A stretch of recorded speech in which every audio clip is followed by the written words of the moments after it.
like this ever. It never, ever stops. And there's no way to shut them up.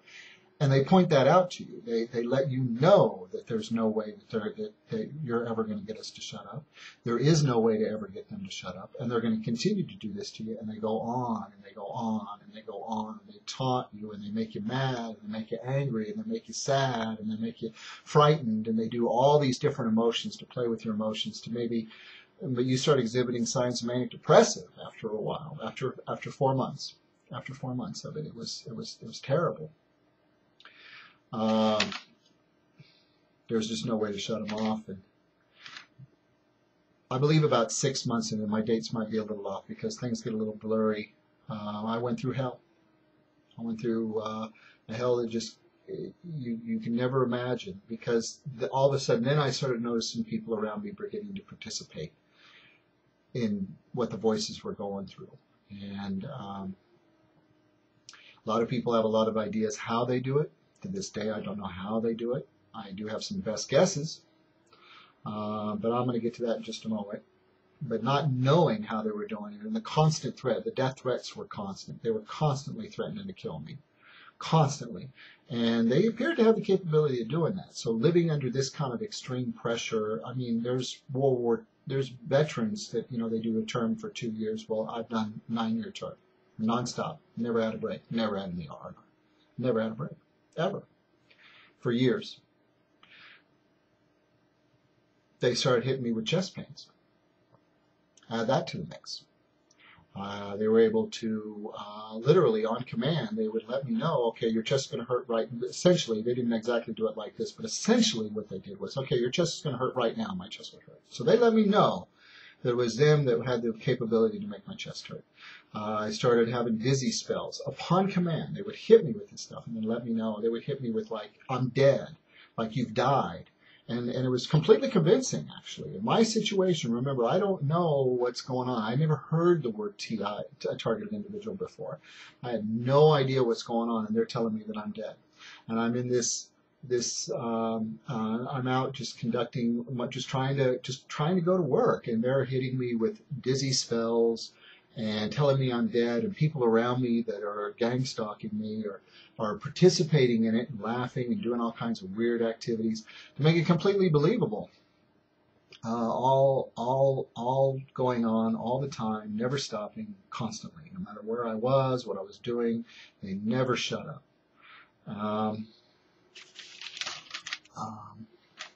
I went to go see my father. My father is useless. I went to go see probably participating in it, actually. I went to go see my mother. She did not want to see me. She had me committed. That was her big answer to everything. I was committed. Not crazy. Not at all. And I don't know, probably about 8 months into it, the voices just about had me talked into jumping off a bridge in Kansas City. In Kansas City, I would have been jumping into traffic. There's traffic that goes through, and I would have been dropping off a traffic overpass right into oncoming traffic. They had me just about talked into it. They went on and on and on and on and on and on.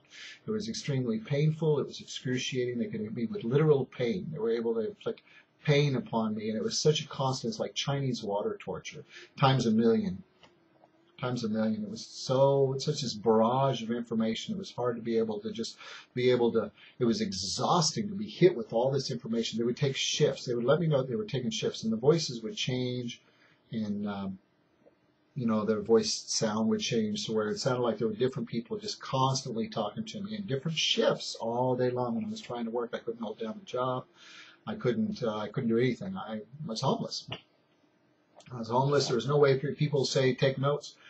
Folks, the way you have to be able to afford a pen and a piece of paper, plus you have to be able to hold on to that piece of paper. I had everything stolen many times.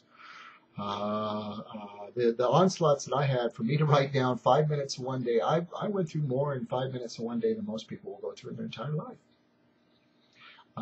They're just this incredible barrage of information with the intent to drive me to suicide. I ended up coming back to Vegas after not having any luck with my family.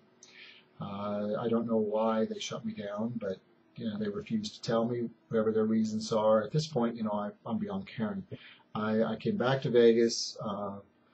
I lived here and there trying to figure out what's going on, why, and the whole time they're telling me all these different reasons as to why, who, what, when. We're arguing about all this. I'm mentally arguing with these people out loud and in my head, and it's an incredibly sad story. And then, let's see, I kind of lost my place a little bit.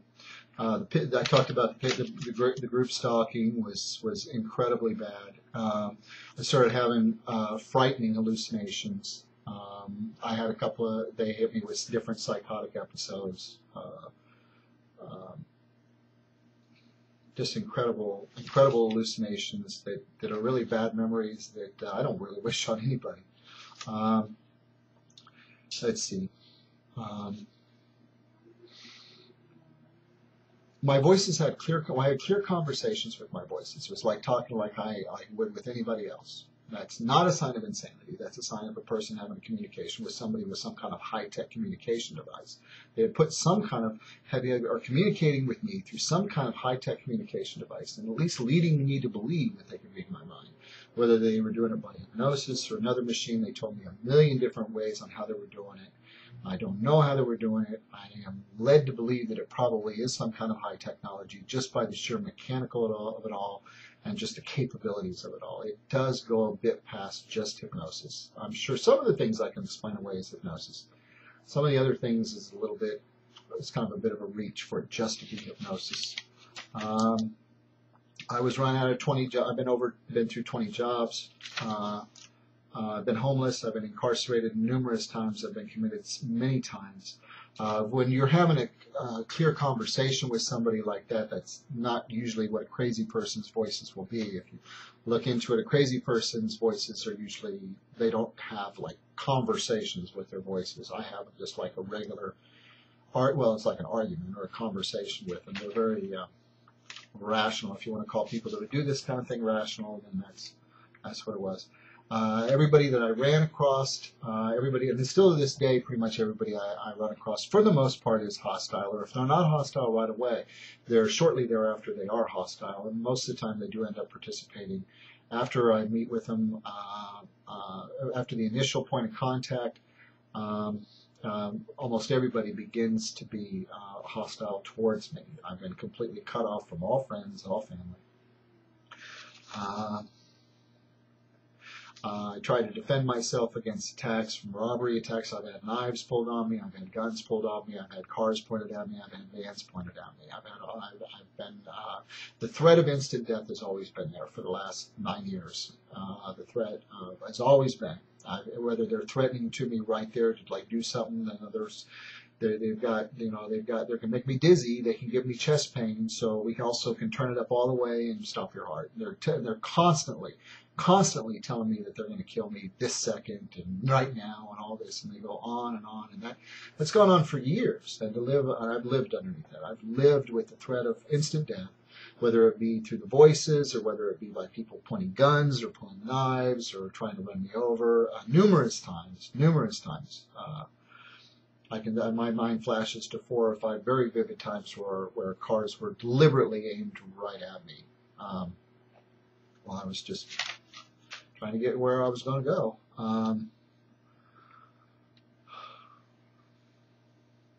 There's a lot more to it that I probably could tell you about, but I think I'd like to keep this video a little bit short. But I'm shortening down years of torture here.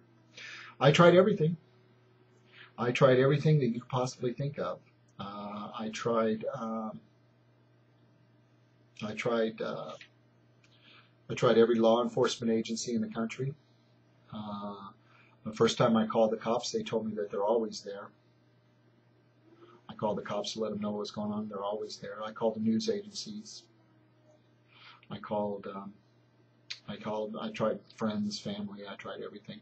In 2005, I managed to piece my life. I managed to get it together a little bit with some kind of superhuman ability. I managed to get it together a little bit and actually form a lawsuit, write a lawsuit. How the hell I wrote this lawsuit, I'll never know.